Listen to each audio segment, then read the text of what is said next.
Let's now have a look at a few more examples involving Venn diagrams.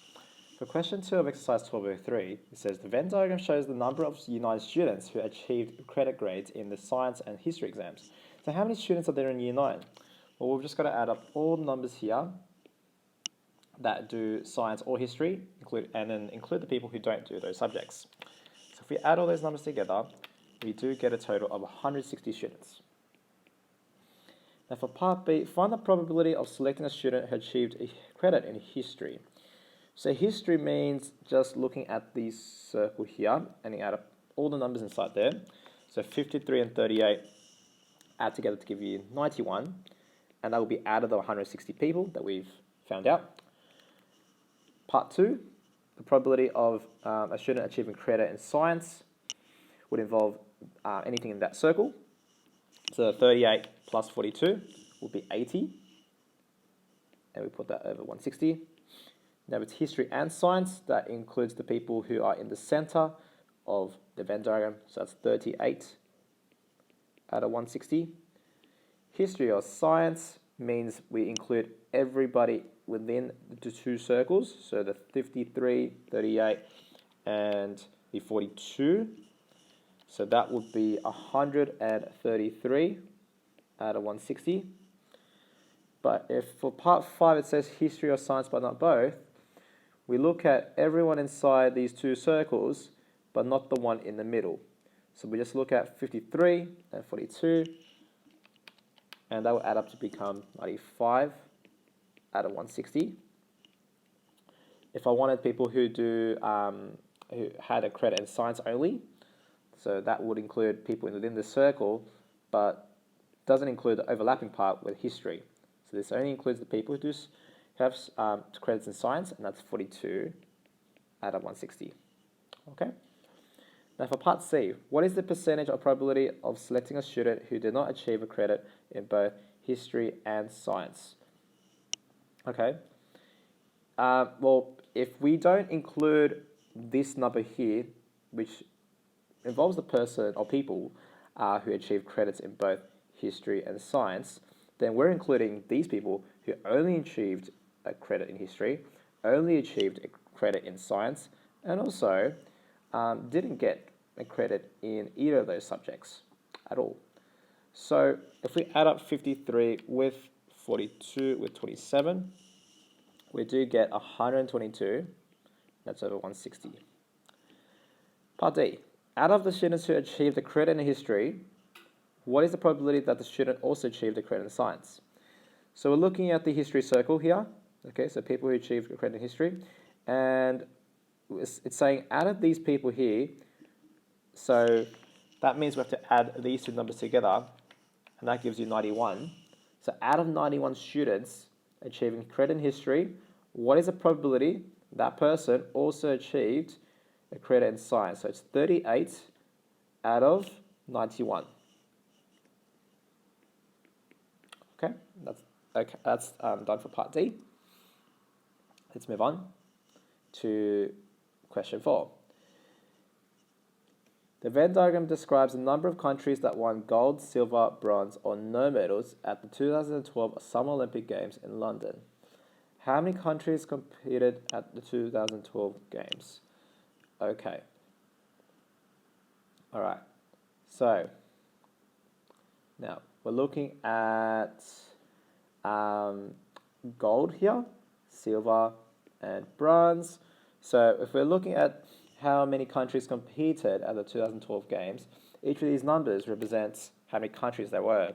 So if we add all these countries up, so if I do that now, 5 plus 2 plus 7 plus 4 plus 43 plus 13 plus 11 plus 119, I will get 204 countries. Okay, now for B, how many countries did not win a medal? How is it shown in a Venn diagram? So the circles represent gold, silver, and bronze, but whatever's outside the circle indicates they didn't win a medal. So in this case, it will be 119 out of 204. Okay, so how is this shown on the diagram? This number is outside of the circles. Right? All right, part C. What is the probability of random selecting a country that won only gold medals? So if it's only gold medals, that refers to this part of the gold circle, the one that doesn't overlap with the silver and bronze. So that's just 5 out of 204. For part 2, what's the probability that they won gold or silver medals, but not both? So if we're looking at gold or silver, that means that we're looking at all the numbers inside, gold or silver, circles. But if it's not both, then that means that they can't, or these people in the middle aren't included because they have won both gold and silver, and also 43 of them won bronze. So we're looking at now 5 plus 4 plus 13 plus 7. Let me just do that. 5 plus 4 plus 13 plus 7. And that will be equal to 29 out of 204. Now, what if I said the probability of winning gold, silver, and bronze medals? That includes the people running between them. So the overlapping part, which is 43 out of 204. Part 4, which says 1 gold and bronze only. So if they won gold and bronze only, okay, that means that we're looking at the intersection of these two. Now these people are the people who won both gold and bronze, but if it says gold and bronze only, that means they can't win a silver. So out of that intersection component, out of those two circles, we can only include the number 4, but can't include the number 43. So it's just 4 out of 204. Now, what if they won gold only, or silver only, or bronze only? Well, that includes all the numbers that are not overlapping to any other circle. So that's the 5, 7, and 11. So 5 plus 7 plus 11 is 23, and that's 204. Okay, which is out of. What about part 6? They did not win a gold medal. So if they did not win a gold medal, okay, that means that includes everyone that is not part of the circle. And that includes this number, this number, this number, and this number. Okay, so we can add those, right? So 7 plus 13 plus 11 and plus 119.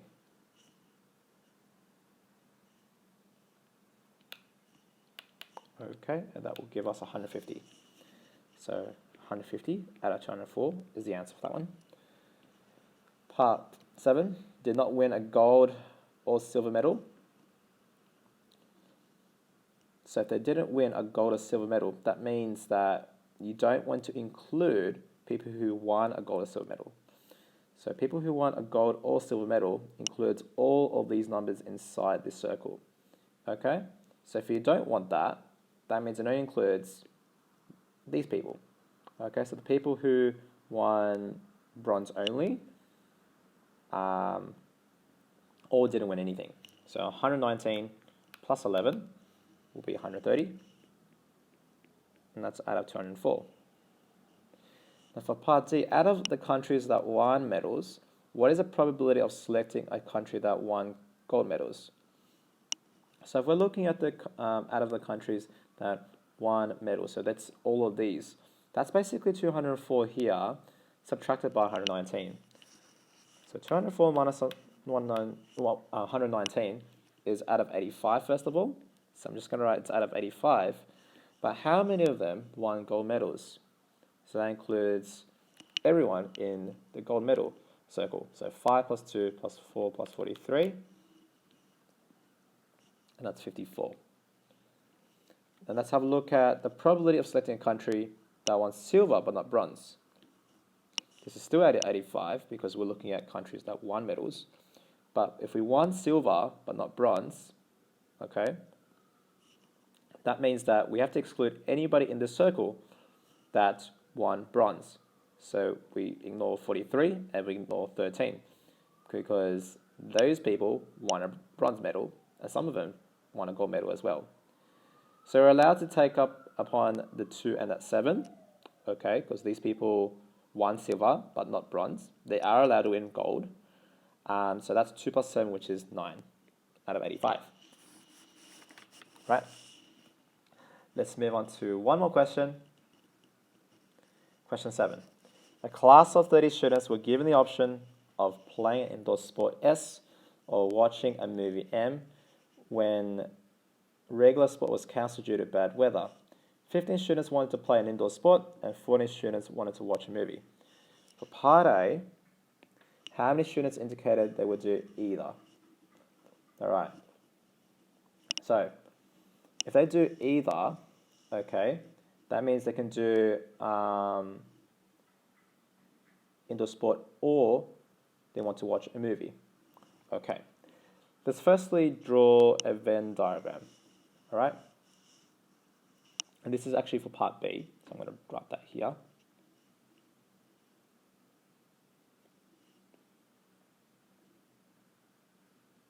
Okay.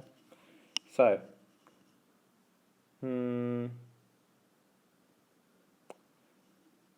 so if I have these two circles now, what would I actually put in them as my categories? One of them will be indoor sport, and that will be that's S, whereas the other one is M, okay, for movie. So I'm going to write S here and M for movie.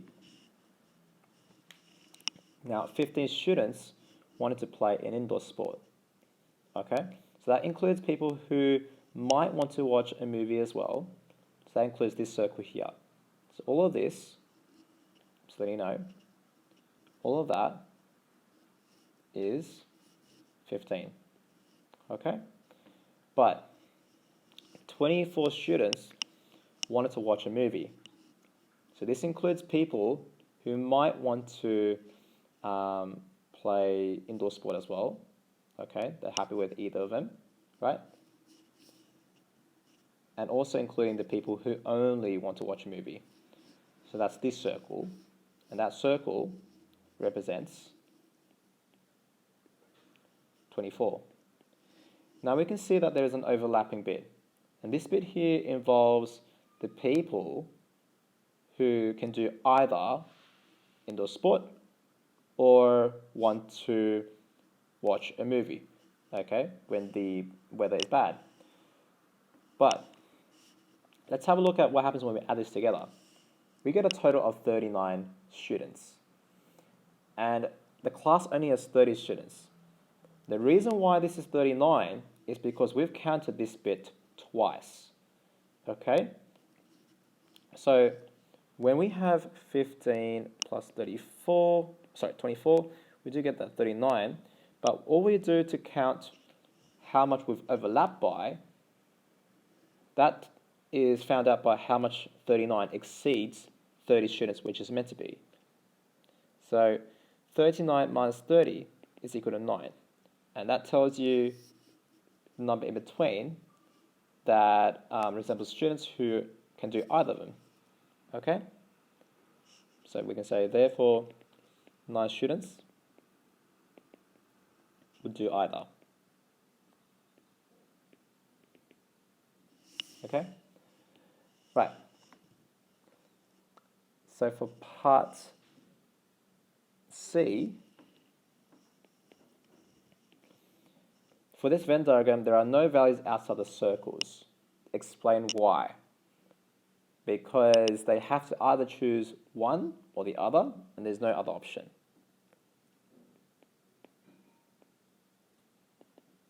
So they must play indoor sport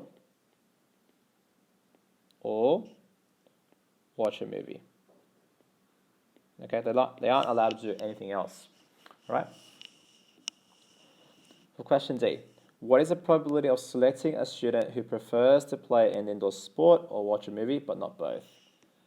Okay. So, this resembles people who only want to play an indoor sport or only watch a movie then. Because it's saying it can be either of these, okay, or anything within those two circles, but not both, okay. So that means it includes only people here who want to play only sports and only want to watch a movie. But let's find out what those numbers are, okay? So I need to complete the Venn diagram for part B. So we know that 9 students would do either of them. We found that out from part A. But this circle should include 15 altogether. So 15 minus 9 would give us 6. Whereas in this circle, it's supposed to have 24 students altogether. So 24 minus 9 gives you the number 15. Oops. Now the total of all these numbers should give you the number 30. Okay. So let's add up the numbers of people who want to do just indoor sport or watch a movie, but not both. So that's 21 out of 30. What about part 2? Let's find the probability of watching a student who prefers to watch a movie, but not play an indoor sport.